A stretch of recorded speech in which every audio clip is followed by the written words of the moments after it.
Hello everyone, GZTV back with another video, and we're here with day 29 of the 30 Days of Summer Smash. We have a huge artist, probably my favorite artist, up there with Yeat for the modern era of rap. We have Ken Carson, again, another guy they added very recently to the lineup, and I'm so fucking happy they did, because my goodness, what a legendary career this guy has made for himself. Now, I wasn't around too much back in 2021 when he dropped Project X. I first heard of him through Yeat dropping Two Alive. I couldn't think of the album. He dropped Two Alive, and he had Ken Carson and Geek High, and that's one of the first times I've heard of him. Now obviously he dropped Yale, Rock and Roll, like when he was first coming up, so he was starting to gain like popularity in terms of like mainstream, in terms of getting his name out there and being a part of the Opium imprint. Boy Barbie came out and I didn't really hear of him until, again, Project X was really my first big one with all of his hits, and from there I was a fan ever since. He came out with X back in 2022, came out with the Deluxe that same year. That was one of my favorite albums of that year, and I think damn near any time Ken Carson comes out with an album for the year, it's gonna be my favorite of that year. He is such a dope artist. I really like his sound. I really like what he is doing for hip-hop, heading in that rage direction, really just taking what Playboi Carti has been doing throughout his career and really just expanding that into his own work. A lot of heavy influence from that, a lot of distortion. He is tapped in with so many producers. A great Chaos album, I think, that changed the landscape for hip-hop a lot. You know, influenced, I think, guys like Osama to change up their sound. A very influential record. There was a lot of production.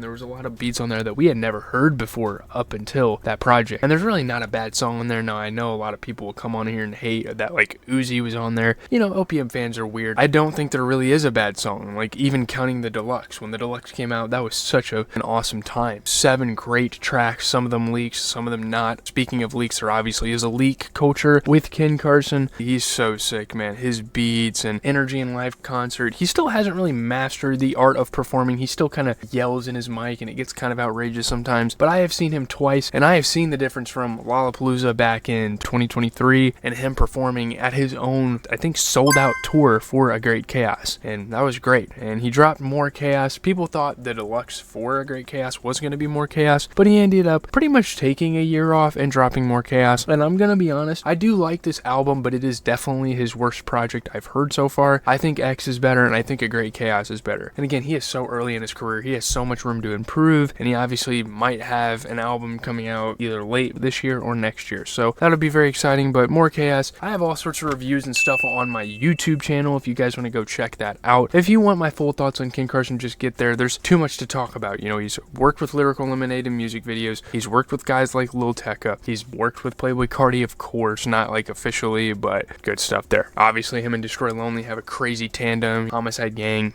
I can't get into it too much. I don't have much time here.